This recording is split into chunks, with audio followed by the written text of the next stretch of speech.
Assalamualaikum warahmatullahi wabarakatuh. Perkenalkan, saya Nazifah Salsabila Rahman dan teman saya Vinka Yolanda Laktasia. Kami akan membuat video untuk memenuhi tugas akhir mata kuliah manajemen resiko. Di sini kami akan menjelaskan tentang resiko pasar bank syariah. Risiko pasar adalah risiko perubahan harga pasar pada posisi portofolio dan rekening administratif termasuk transaksi derivatif. Kemudian perubahan harga terjadi akibat perubahan dari faktor pasar termasuk risiko perubahan harga option. Risiko pasar dalam bahasa Inggris yaitu market risk, yang artinya suatu risiko yang timbul karena menurunnya nilai suatu investasi karena pergerakan pada faktor-faktor pasar. Kemudian risiko pasar muncul karena harga pasar bergerak dalam arah yang merugikan organisasi. Misal, suatu perusahaan mempunyai portofolio sekuritas saham yang dibeli dengan harga 1 miliar. Misalkan harga saham jatuh sehingga nilai pasar saham tersebut turun menjadi 800 juta. Menurut Irham Fahmi di dalam buku manajemen resiko, bahwa resiko pasar merupakan kondisi yang dialami oleh suatu perusahaan yang disebabkan oleh perubahan kondisi dan situasi pasar di luar dari kendali perusahaan. Risiko pasar antara lain terdapat pada aktivitas treasury serta investasi, kegiatan pembiayaan dan pendanaan, serta kegiatan pembiayaan perdagangan. Selanjutnya, faktor pasar. Apa sih yang dimaksud dengan faktor pasar? Nah, yang dimaksud dengan faktor pasar adalah nilai tukar, suku bunga, harga saham, dan harga komoditas.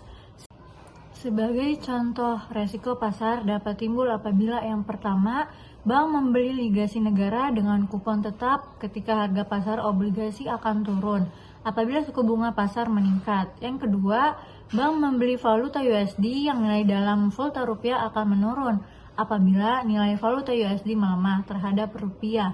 Yang ketiga, bank melakukan transaksi derivatif interest rate swap yang dapat menimbulkan kewajiban derivatif bagi pihak counterparty. Yang keempat, bank melakukan aktivitas trading atau jual beli surat berharga. Resiko pasar terdiri dari resiko spesifik dan resiko pasar umum. Resiko spesifik adalah perubahan yang dialami secara khusus pada sektor atau hanya terjadi pada saham tertentu saja. Yang kedua ada resiko pasar umum, ialah resiko yang dialami oleh seluruh perusahaan yang disebabkan oleh suatu kebijakan yang dilakukan oleh lembaga terkait, yang mana kebijakan tersebut mampu memberi pengaruh bagi seluruh sektor bisnis. Risiko pasar menurut salinan surat edaran Otoritas Jasa Keuangan nomor 35-SEOJK.03-2015 tentang perhitungan aset tertimbang menurut risiko untuk risiko pasar dengan menggunakan metode standar bagi bank umum syariah. Risiko pasar dalam perhitungan KPMM mencakup risiko benchmark suku bunga, risiko nilai tukar, risiko ekuitas, atau risiko komoditas. Selanjutnya, saya akan menjelaskan tentang risiko pasar dapat dibagi menjadi dua bagian, yaitu risiko absolut, yang biasanya diukur dalam mata uang yang relevan, dan risiko relatif, yaitu risiko yang diukur relatif terhadap suatu patokan indeks tertentu. Selanjutnya, risiko pasar juga dapat diklasifikasikan menjadi dua bagian, yaitu yang pertama, general market risk atau risiko pasar secara umum. Ini dialami oleh seluruh perusahaan yang disebabkan oleh suatu kebijakan yang dilakukan oleh lembaga terkait yang mana kebijakan tersebut mampu memberi pengaruh bagi seluruh sektor bisnis. Kemudian, contohnya, pada saat bank sentral suatu negara melakukan kebijakan uang ketat dengan berbagai instrumennya seperti menaikkan suku bunga BI rate yang termasuk dalam general market risk ini adalah risiko gejolak suku bunga, risiko perubahan nilai saham, risiko gejolak nilai tukar falas, dan risiko perubahan nilai komoditas.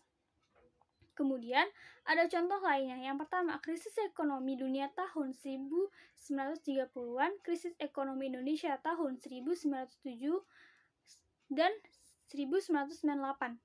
Yang ketiga, Perang Teluk yang menyebabkan beberapa negara di kawasan Timur Tengah seperti Irak dan Kuwait mengalami kegoncangan ekonomi. Kemudian yang kedua ada risiko pasar secara spesifik. Adalah suatu bentuk risiko yang hanya dialami secara khusus pada suatu sektor atau sebagian bisnis saja tanpa bersifat menyeluruh. Risiko pasar terdiri dari 4 jenis, yaitu yang pertama, risiko suku bunga. Apa sih risiko suku bunga? Yaitu risiko kerugian pada posisi keuangan karena perubahan suku bunga.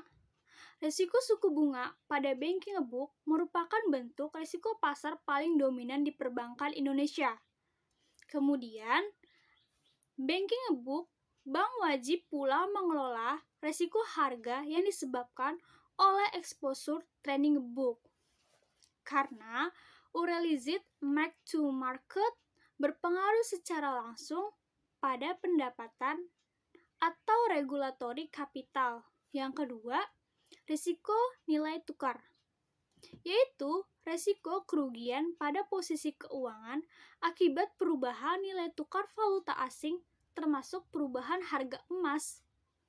Yang ketiga, risiko ekuitas, yaitu risiko kerugian pada posisi keuangan akibat perubahan nilai ekuitas dan mencangkup seluruh posisi ekuitas pada kategori AFS. Yang keempat, risiko komoditas, yaitu risiko kerugian pada posisi keuangan akibat perubahan nilai komoditas, risiko translasi nilai tukar atas seluruh posisi falas pada neraca baik trading maupun banking book.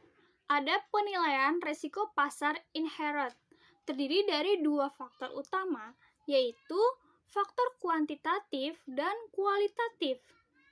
Yang ke-1, faktor kualitatif.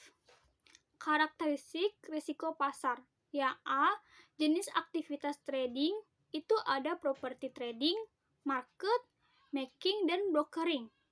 Yang B, jenis instrumen trading, itu ada fixed, income, derivatif, dan falas.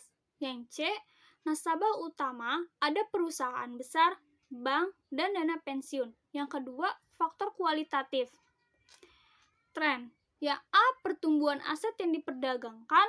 Yang B, pertumbuhan instrumen derivatif.